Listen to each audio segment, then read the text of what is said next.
O primeiro amor. Abra sua Bíblia em Apocalipse, capítulo 2. Nós não vamos ler agora, daqui a pouco, os versos de 1 a 7. Seguindo na exposição do livro de Apocalipse, nós chegamos na consideração das 7 cartas de Jesus Cristo às 7 igrejas na Ásia, enviados por João, o apóstolo. E aí eu quero recordar com os irmãos o que foi escrito um pouquinho antes. No capítulo 1, no verso 19, o Senhor disse para João: escreve, pois, as coisas que viste, que diz respeito ao que foi mencionado no capítulo 1, e as que são, que diz respeito ao capítulo 2 e capítulo 3. Então agora nós vamos entrar no registro, lá para João, das coisas que eram, das coisas que são. E depois do capítulo 2 e 3, lá no capítulo, a partir do capítulo 4, ele termina o verso 19 dizendo: e as que hão de acontecer depois destas. Então, quando nós chegarmos no capítulo 4, você vai perceber que ali há uma mudança de discurso, há uma mudança de enfoque. Então é algo que diz respeito ao que está, ou o que estava para vir, depois daquilo que o Senhor escreveu às 7 igrejas. Que privilégio receber uma carta do próprio Senhor. Já parou para pensar nisso? Foi o Senhor que mandou a carta. Nós ficamos lisonjeados quando recebemos uma carta, apesar de que hoje em dia não se usa muita carta, mas você entende a ideia. Uma comunicação direta de um missionário ou pastor, ou qualquer irmão que amamos. Nós ficamos alegres em saber das notícias e honrados pela lembrança e pela consideração. Agora, imagine você estar na igreja e saber que o próprio Senhor Jesus Cristo enviou uma carta exclusiva para a sua igreja, para a nossa igreja, que será lida no culto noturno. Como você se sentiria? Você estaria presente para ouvir a carta? O próprio Senhor escrevendo e enviado para a igreja. Imagine, agora isso aqui não está no texto, tá? Então é um parêntese, é um exemplo, é uma ilustração. Imagine, carta do Senhor Jesus Cristo para a Igreja Batista em Rio Bonito, aos cuidados do seu anjo ou do seu pastor. Como que você se sentiria? Que honra, que privilégio. Foi o que aconteceu com essas igrejas. Foi o que aconteceu com a igreja em Éfeso, a primeira alistada. Eu quero, antes de ler o texto, fazer algumas considerações sobre a definição dessas igrejas e das cartas enviadas e recebidas. Isso se faz necessário, tá bom? Então preste bastante atenção nisso aqui. Algumas pessoas afirmam que essas igrejas representam 7 tipos de igrejas existentes em todos os tempos. E nesse sentido, Jesus Cristo, então, escreveu as cartas objetivamente para todas as igrejas de todos os tempos. Então, algumas pessoas afirmam isso. Essas igrejas, as 7 igrejas aqui, representam 7 tipos de igrejas que existem em todos os tempos. Outras pessoas afirmam que essas igrejas representam uma cronologia da igreja, identificando etapas sequenciais em sua existência, 7 períodos sucessivos da igreja. Entendeu? Então, a igreja em Éfeso seria, nesse sentido, a igreja imediata à primitiva. E a igreja em Laodiceia, que é a última, representaria o último período da igreja, antes do arrebatamento ou da tribulação. Quais problemas nós identificamos para essas interpretações? Aí você já viu que a gente identifica problemas com isso, tá? E eu vou rapidamente colocar para você. A primeira, não há qualquer indício no texto que direcione para essas linhas. Nada. Não há nada que podemos olhar para nenhuma dessas cartas, ou no texto anterior, ou no texto posterior, dentro de Apocalipse, ou mesmo em toda a Bíblia, que dê esse direcionamento e nos permita ter essa interpretação de que essas igrejas representam 7 tipos de igrejas, ou que essas igrejas representem etapas sucessivas da igreja, períodos sucessivos da igreja. Em segundo lugar, isso força alguns a buscar o encaixe de sua igreja local a um desses 7 padrões, mesmo quando não há similaridade real. Então as pessoas ficam tentando encaixar. Ah, minha igreja é qual então? Ela é Éfeso? Ela é Esmirna? Ela é Pérgamo? A gente fica tentando encaixar. E ninguém quer ser Laodiceia. Não é verdade? Misericórdia. Né? Em terceiro lugar, é possível contemplar elementos de mais de uma dessas igrejas em uma mesma igreja local. E a gente vai perceber isso em todas as cartas. E outra coisa, por último, nós identificamos na história a tendência dos intérpretes em identificar a etapa de sua igreja, de seu tempo, como Laodiceia. Sempre foi assim. Quem pensa dessa forma, normalmente fala, nós estamos num tempo de Laodiceia. Lutero disse que era o tempo de Laodiceia. Imagine hoje, então, o que é. Outros que tinham a mesma ideia, falavam, agora nós estamos num tempo de Laodiceia. É sempre aquela inclinação de achar que nós vivemos no pior dos tempos. E que o nosso tempo é pior do que todos os outros. O que o texto, meu irmão, minha irmã, nos permite afirmar é que essas 7 cartas, ouça, foram enviadas a 7 igrejas reais, históricas, que tinham suas realidades específicas. E que o Senhor tratou com cada uma dessas igrejas em particular. Isso o texto nos permite. Eram igrejas reais. Então, quando nós lermos a carta à igreja em Éfeso, era a igreja em Éfeso, que existia lá. E que o Novo Testamento faz referência, nós vamos ver algumas referências. Então, e o Senhor estava tratando com aquela igreja. E você vai perceber que, de fato, o Senhor estava tratando um problema com aquela igreja. E você vai perceber que esse problema, ou essa questão, é observada em outros textos também. Nós aprendemos e aplicamos à vida da igreja em nosso tempo. Por exemplo, o que Paulo escreveu exclusivamente à igreja em Corinto, à igreja em Tessalônica, à igreja em Éfeso, à igreja em Colossos, dentre outras. Não é assim? Você tem no Novo Testamento várias cartas endereçadas a igrejas reais, como essas que eu citei. Nós não pegamos essas cartas que trataram de problemas reais daquelas igrejas, e nós não pegamos elas e entendemos a mensagem e aplicamos à nossa realidade? Não fazemos isso?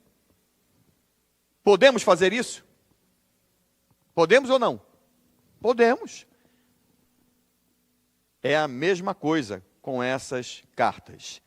É suficiente considerar cada igreja dentro de sua especificidade, aprendendo e aplicando o que Jesus Cristo ensinou. E é o que nós faremos com cada uma delas. Tá bom? Nós não vamos passar além do que o texto nos permite. Ok? Então, assim, essas outras ideias de que representam 7 etapas, 7 períodos sucessivos, ou que representam 7 tipos de igrejas, isso será que pode ser, pastor?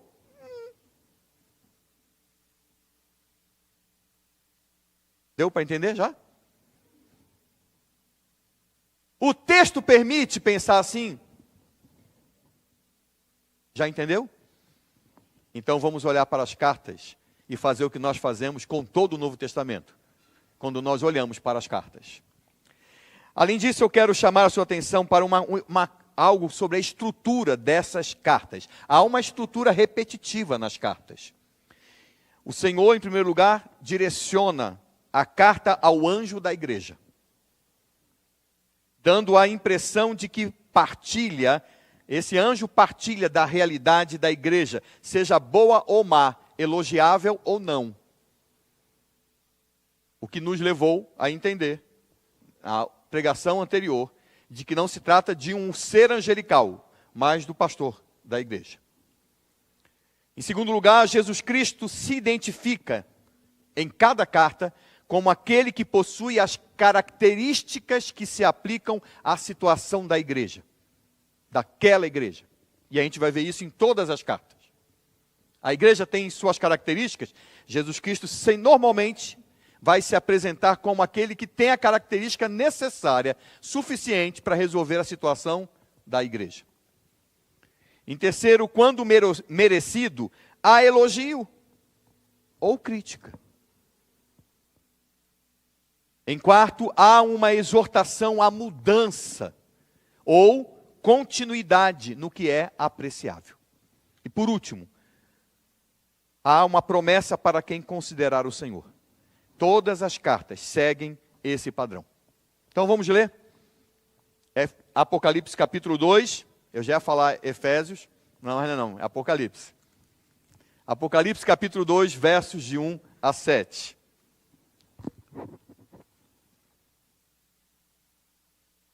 Ao anjo da igreja em Éfeso escreve: estas coisas diz aquele que conserva na mão direita as 7 estrelas e que anda no meio dos 7 candeeiros de ouro.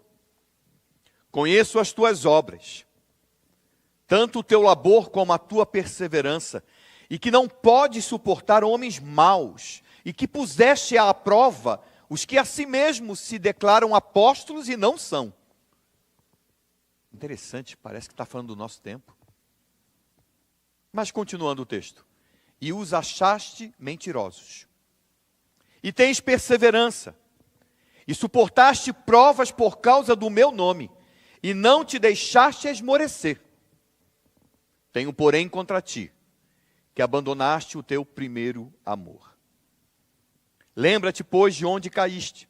Arrepende-te. E volta à prática das primeiras obras. E se não, venho a ti e moverei do seu lugar o teu candeeiro, caso não te arrependas. Tens, contudo, a teu favor, que odeias as obras dos nicolaítas, as quais eu também odeio. Quem tem ouvidos, ouça o que o Espírito diz às igrejas.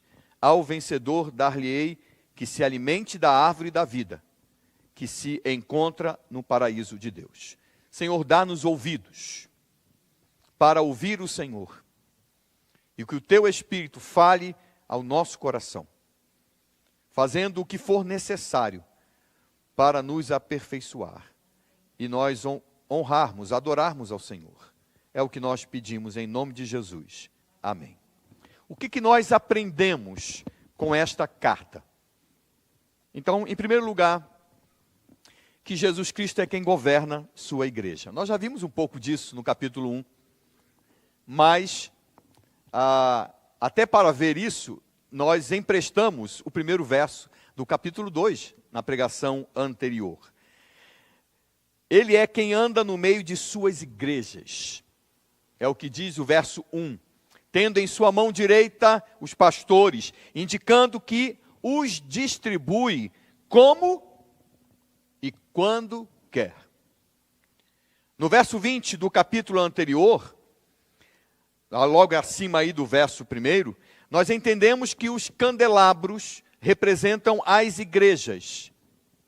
E as estrelas são identificadas como os anjos de cada igreja, palavra usada no Novo Testamento para os que possuem a responsabilidade de levar a mensagem, e algumas vezes aplicada a homens. E esse governo de Cristo, aqui o próprio Senhor faz referência, fica ainda mais claro no texto, quando constatamos que o seu conhecimento é total, amplo, profundo e detalhado. E eu quero chamar sua atenção para isso. Veja, no verso 2 ele afirma: conheço. Isso já deve nos arrepiar. Eu estava lendo aqui, comecei a ler, e isso mexe comigo, dá um estalo. Quando ele fala, conheço as tuas obras, você não treme não?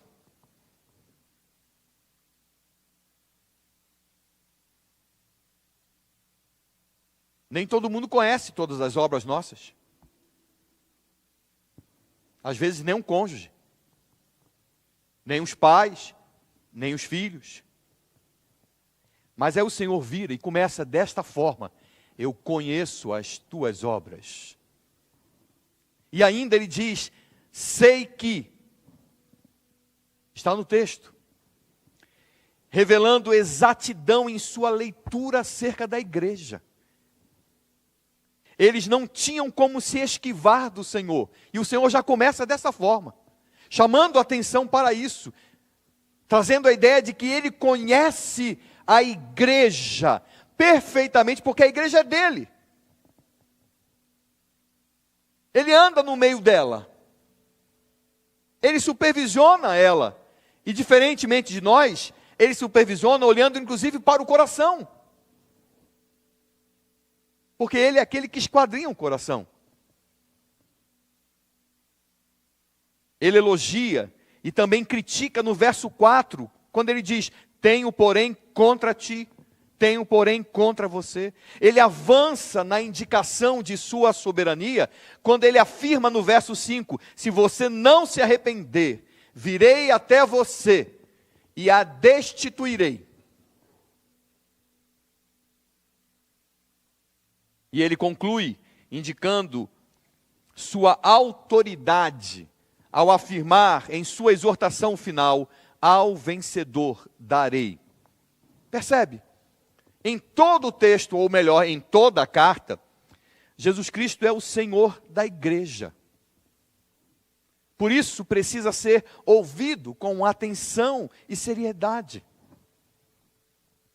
Você ouve a Jesus Cristo?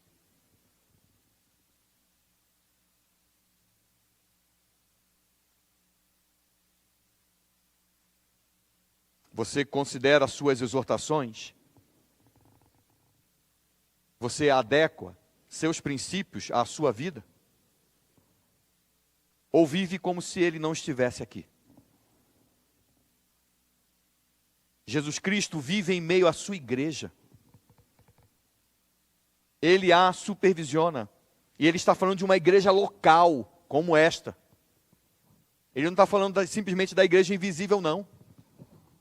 Ele está falando da igreja local, da manifestação da igreja invisível, universal, nas localidades, no local onde ela está inserida. Ele conhece cada igreja. Meu irmão, minha irmã, ele conhece cada membro. Ele conhece cada coração presente e ausente. Inclusive ele sabe se o seu coração ou se seus ouvidos estão de fato presentes aqui agora, ou se estão ausentes. O que o motiva a vir à igreja e o que o motiva a não vir à igreja? Se você o visse, se você visse Jesus Cristo fisicamente aqui e agora, nesse momento, como você se portaria em sua conduta, em sua adoração?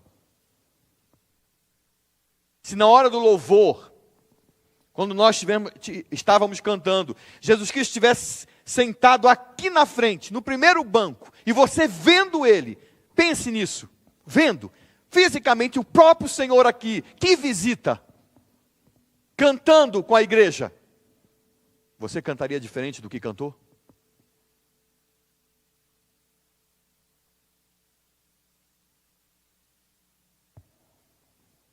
Teria pensamentos diferentes do que teve?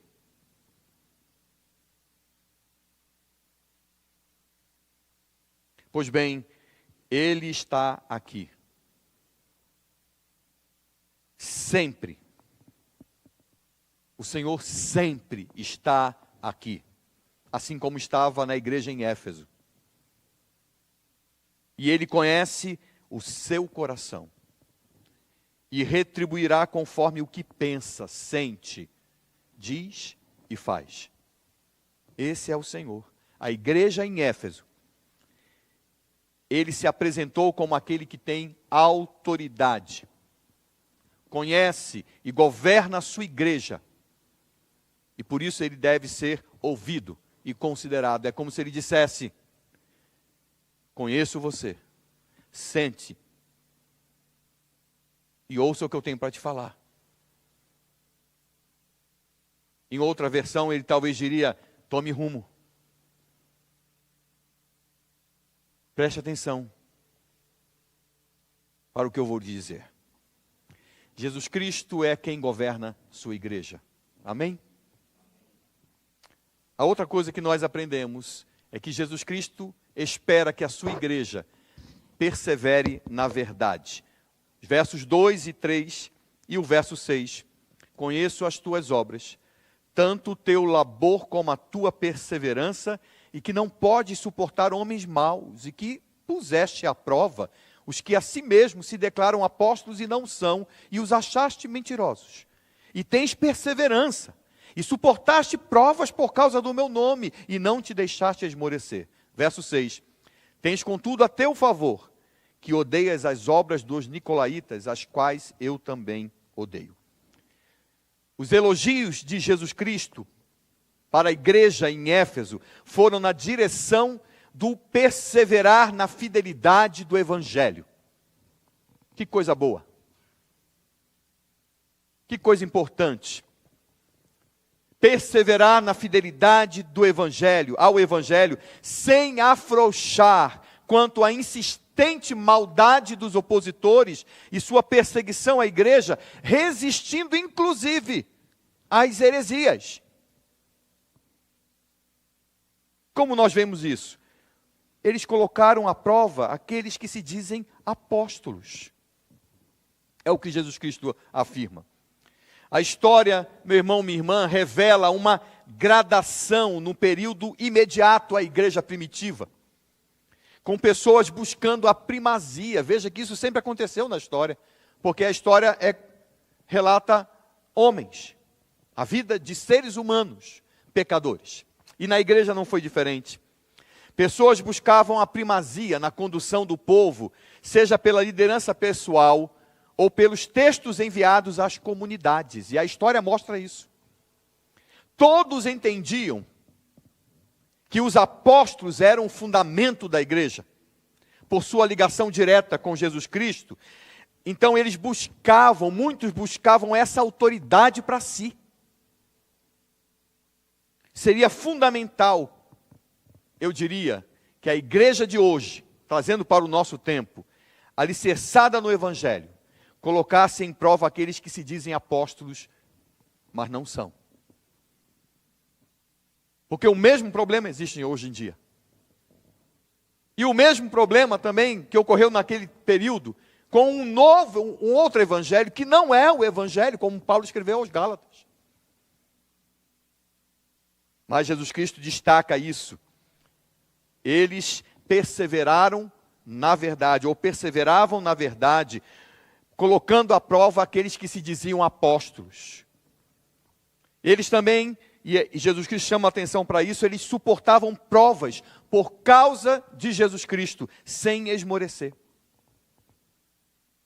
Sempre que a igreja, e eu estou falando isso olhando para a história também, sempre que a igreja viveu o evangelho puro e simples, ela sofreu perseguição. ela sofreu oposição. Por quê? Porque o evangelho, sendo vivido, ele expõe os pecados da humanidade, ele expõe os pecados da sociedade na qual estamos inseridos. O evangelho destaca isso. A igreja em Éfeso, o Senhor Jesus Cristo disse, se manteve firme, não negando Cristo e não abandonando seu evangelho, prezando pela fé entregue aos santos. Como a igreja tem se portado nos dias de hoje?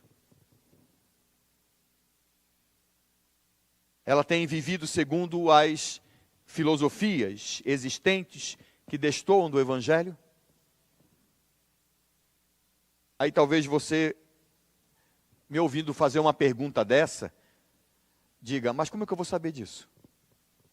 Eu não entendo de filosofia, eu não entendo muito na ramificação da teologia, eu não faço estudos acerca disso na história para saber se a igreja vive segundo o evangelho ou segundo as filosofias deste mundo. Pois eu vou lhe dizer que não é tão difícil descobrir. Eu vou exemplificar, ok? Tá bom? E aí você pode ir avaliando a igreja, a sua igreja, a igreja ou as igrejas existentes, e incluindo a sua própria vida. O que direciona o seu casamento?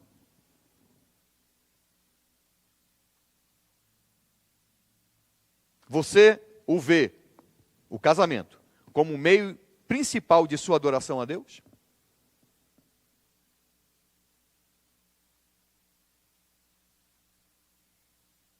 Você entende que a família, o casamento, e a partir daí a própria família, existe para exaltar o Criador? Para espelhar o Criador? É assim que você vive o seu casamento? Você tem essa perspectiva? Qual é o padrão de sua educação aos seus filhos? Qual é o parâmetro que você tem para educar os seus filhos? Quais os princípios e normas? Lembra?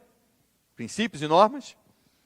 Que direcionam você nos seus estudos, ou no seu trabalho, ou no seu negócio. Quando você está trabalhando, quando você está lá no seu negócio, quando você está estudando, quais são os princípios e as normas que direcionam você? Você faz sempre o melhor possível? Se sim, baseado em quê? No merecimento da empresa, do negócio? Ou se não, na falha da empresa ou das pessoas, porque não merecem? Ou você entende que tudo o que lhe vem às mãos para ser feito, tudo é tudo, tem de ser feito da melhor forma possível, sempre, como sua adoração ao Senhor, independente das pessoas? Independente do trabalho, ou da empresa, independente de quem está lá, independente do chefe, independente, você faz ao Senhor. E tem está no piano, mas não é da minha esposa, ainda bem. Ela, não é, porque antigamente, muitos anos atrás, era o celular dela que sempre tocava.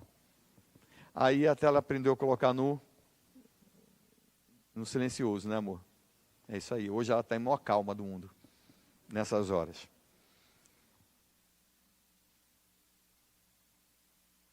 Qual a importância que você dá para... Eu vou, mais uma pergunta para te ajudar.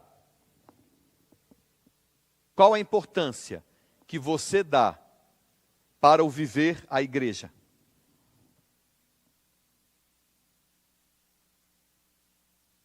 Qual a importância que muitos dão para o viver a igreja, especialmente aqueles que não estão aqui?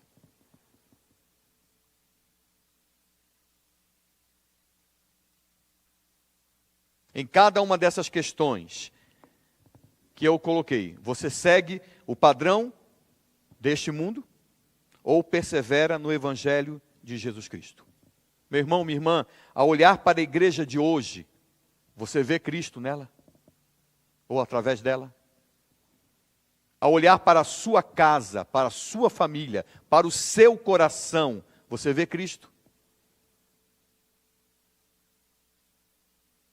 Ao escutar suas conversas, ao observar seus acessos à internet, ao ponderar sobre seus anseios, você vê Cristo? Ele poderia estar do seu lado, e ele olharia para você e piscaria o olho, dizendo, muito bem, é isso aí. Estamos juntos.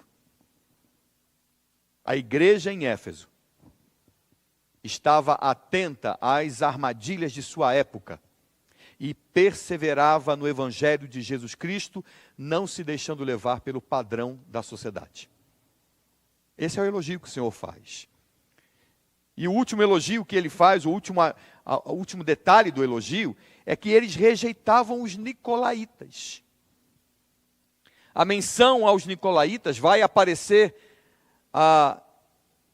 na carta à igreja em Pérgamo também. E nós vamos tratar mais deles lá. Tá?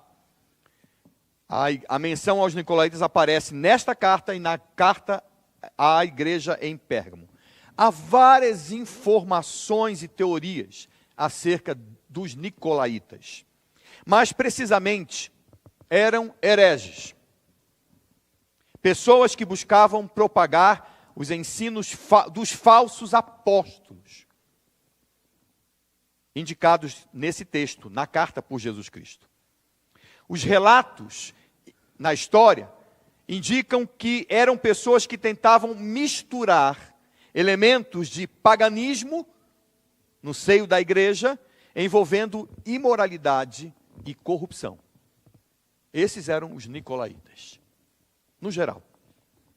Pois bem, Cristo afirmou que a igreja em Éfeso estava atenta e rejeitava tais pessoas com seus ensinamentos. Não é o que eu acho, não é o que você acha, ou o que os outros achem, mas sim o que o Senhor da igreja determina, aquele que governa a igreja, por meio do seu evangelho. Essa é a verdade que deve prevalecer, ponto. Entendeu? O que tem que prevalecer na igreja, na minha vida e na sua vida, é o evangelho. O evangelho é a tradição que o Novo Testamento apresenta. Quando os textos, os autores falam de seguir a tradição, de considerar e de viver a tradição recebida, ele está falando do evangelho. Ele não está falando de normas, de regras. Está falando do evangelho do Senhor. E a igreja em Éfeso foi elogiada por isso. Nossa igreja poderia ser elogiada também? Só um parêntese. Essa igreja local poderia ser elogiada também por perseverar no evangelho e não aceitar heresias, etc, etc, etc. O que você acha? Acha que sim ou que não? Está com medo? Eu acho que sim. Dentro de suas lutas, como cada igreja com as suas realidades, mas entendo que, no geral, esta igreja preserva a palavra. E o Senhor da palavra. Muito bem. Terceira coisa que nós aprendemos nessa carta. Jesus Cristo espera que sua igreja continue a amar. Versos 4 e 5.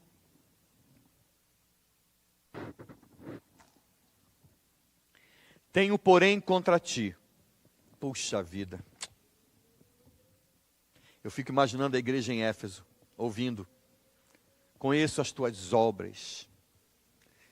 Conheço o teu labutar, a tua perseverança. Sei que vocês são fiéis ao evangelho e não dão ouvidos para os hereges, para aqueles que se dizem apóstolos e não são. E aí eu fico imaginando as pessoas se olhando. Isso é imaginação minha, tá? Não está no texto. Eu fico imaginando as pessoas se olhando, falando assim, parabéns, quase que eu caio aqui. Ó.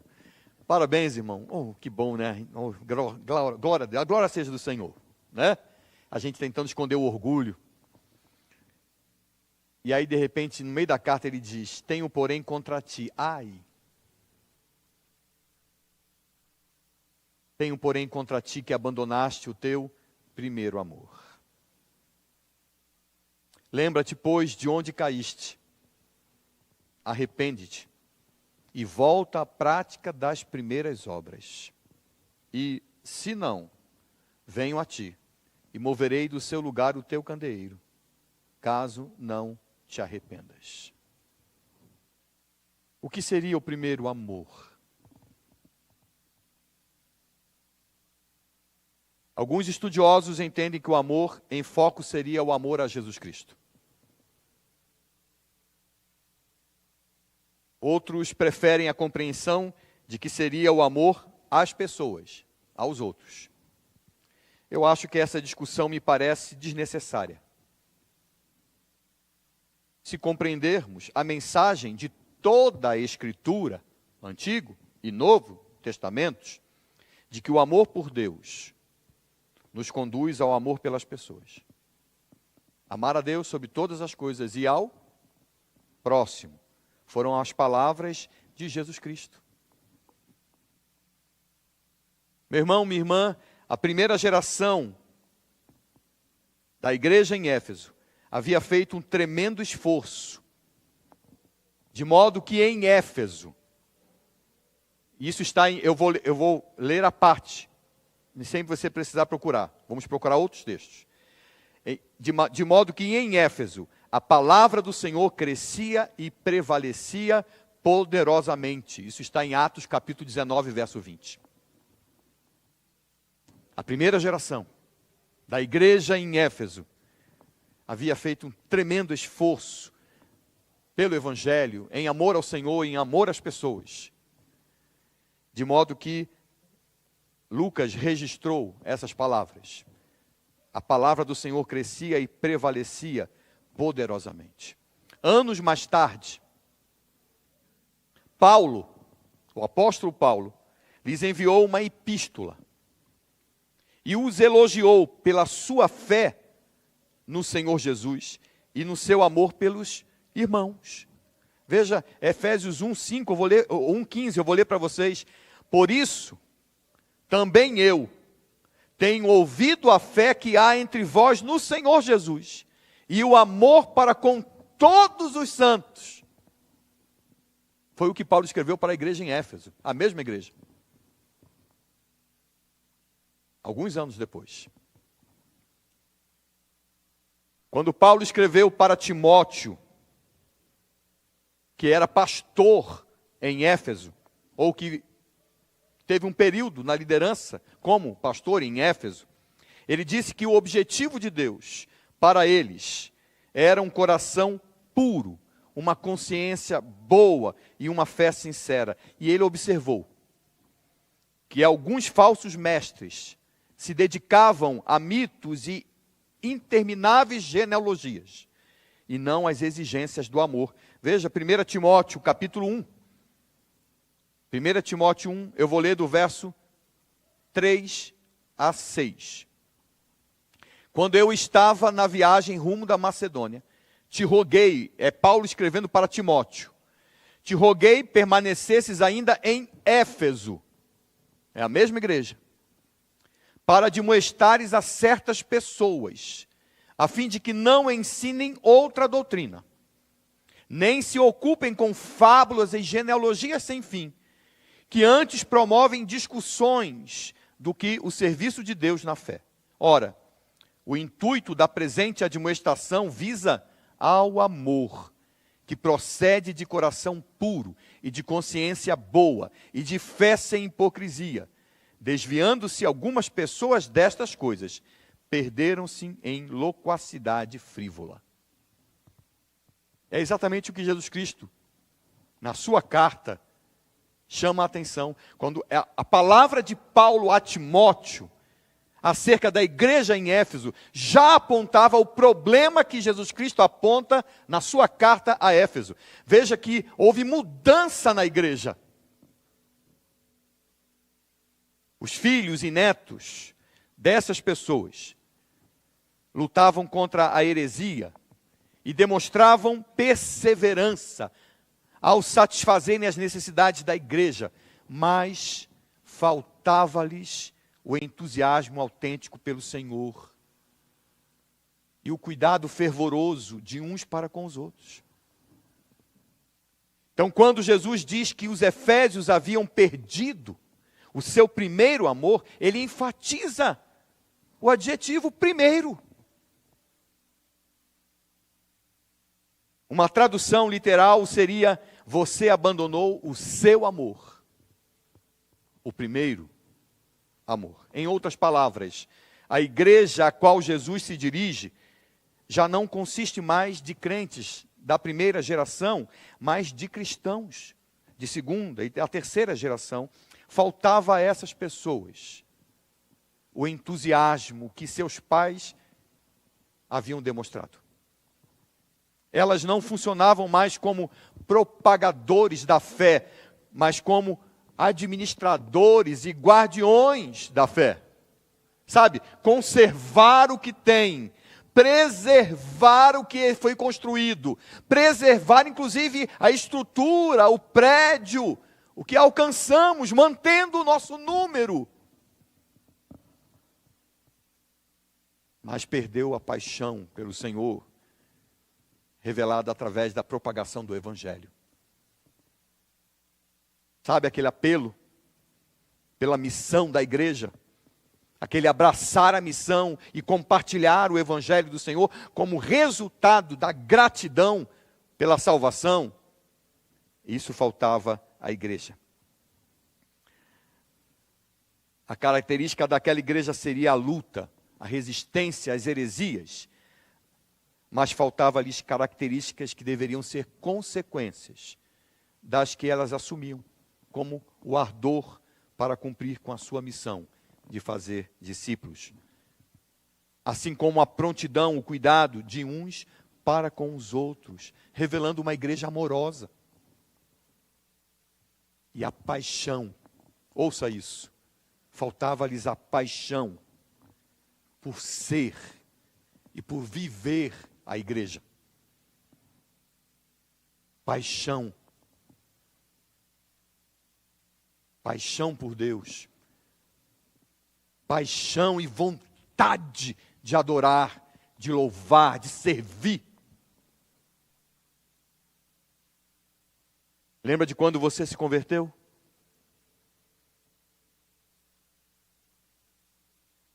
Lembra de quando, explodindo de alegria e gratidão, com um coração renovado, você apreciava ser igreja e estar na igreja?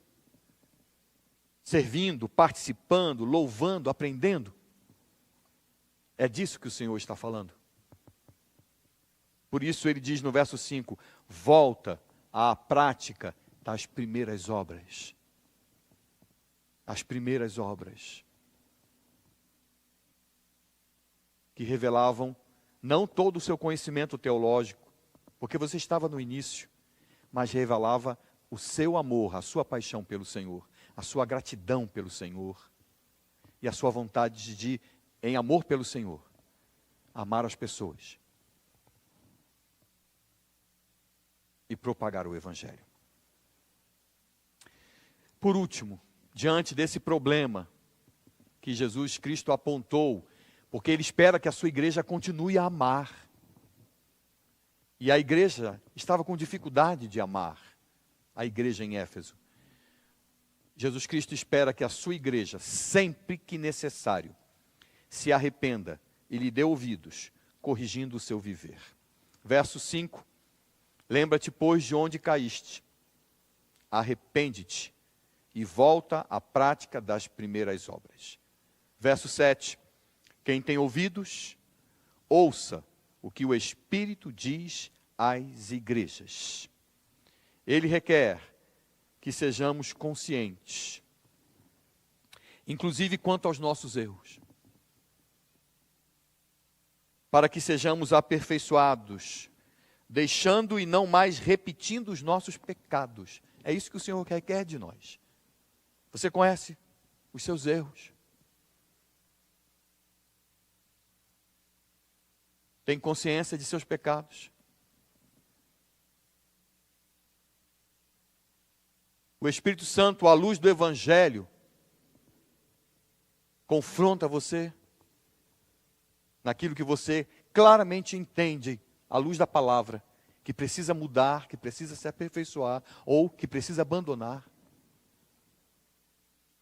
Os efésios foram advertidos de seu erro, que consistia em achar que eram capazes de fazer as coisas por si mesmos, fossem esses inimigos externos ou eles mesmos. Eles não eram, meus irmãos. Nós não somos. Entenda, os métodos que nós aprendemos são apenas instrumentos que colocamos nas mãos do Senhor. A mesma coisa se dá com os recursos que nós nos dispomos. Nós não somos a própria fonte, a fonte é Deus. É nele e dele que nós devemos nutrir. Então nós precisamos ter a marca da paixão por Jesus Cristo. Isso aplicando para a nossa realidade. Isso serve para toda e qualquer igreja. Para toda e qualquer pessoa que é do Senhor. Passar por lutas é a realidade de toda e qualquer pessoa. Concorda? Eu sei que você não quer passar por lutas, eu também não gostaria. Aliás, a gente acorda e normalmente a gente fala: Senhor, abençoe nosso dia, proteja-nos das lutas, tira toda a maldade, qualquer coisa. A gente fica o tempo todo, não é o que a gente fala? É ou não é? Ou tem alguém aqui que diz: Senhor, manda problema. Não. Passar por lutas é a realidade de toda e qualquer pessoa. Porém, essas lutas, dirigidas pelo Senhor, têm o objetivo de nos aperfeiçoar. Elas revelam a expectativa do Senhor sobre nós. E são as oportunidades de Deus para nos aperfeiçoar. Sabe quando as lutas vão acabar? Ou pelo menos determinada luta, para determinado problema? Quando você passar a enxergar dessa forma. E quando amar o Senhor, por entender que Ele coloca lutas na sua vida para que você seja aperfeiçoado e você então enxergue o amor do Senhor por você e não as lutas. Em meio às lutas, o inimigo principal a ser vencido somos nós mesmos. Suplantar a própria cobiça, que ao passo em que aumenta, diminui o entusiasmo, diminui a paixão pelo Senhor. Quanto mais olhamos para nós mesmos, menos olhamos para o Senhor. Quanto mais damos valor aos nossos desejos e anseios, menos nos preocupamos com o que o Senhor espera. Para sermos bem-sucedidos, nós precisamos aproveitar da presença soberana e nutritiva do Senhor. Porque Ele tem o poder de nos dar vida. Vida abundante. Para esta vida. E é para aquela que está por vir. Nós temos que aproveitar o privilégio de ser igreja. Tem pessoas que estão aí fora. E aquelas que não são do Senhor estão se perdendo. Irão para o juízo eterno. E tem pessoas que são do Senhor e que por razões diversas estão ausentes do contexto da igreja. E às vezes dando ouvido para a ideia de que não precisa da igreja para ter relação com o Senhor. Quer dizer, estão indo contra o próprio Senhor, que afirma que edificou a sua igreja, estabeleceu a sua igreja como instrumento para a nossa edificação, para o nosso relacionamento com Ele. Nós temos que aproveitar daquilo que o Senhor nos concede, da graça de nos inserir numa igreja que preza pela palavra, e como consequência disso, amar a Deus sobre todas as coisas, e ao próximo, cuidando daqueles que são do Senhor, e assumindo a missão de propagar o Evangelho. Você tem ouvidos? Quem tem ouvidos, ouça o que o Espírito diz às igrejas. Ao vencedor, dar-lhe-ei que se alimente da árvore da vida, que se encontra no paraíso de Deus. Você tem ouvidos para ouvir? Ouça o Senhor.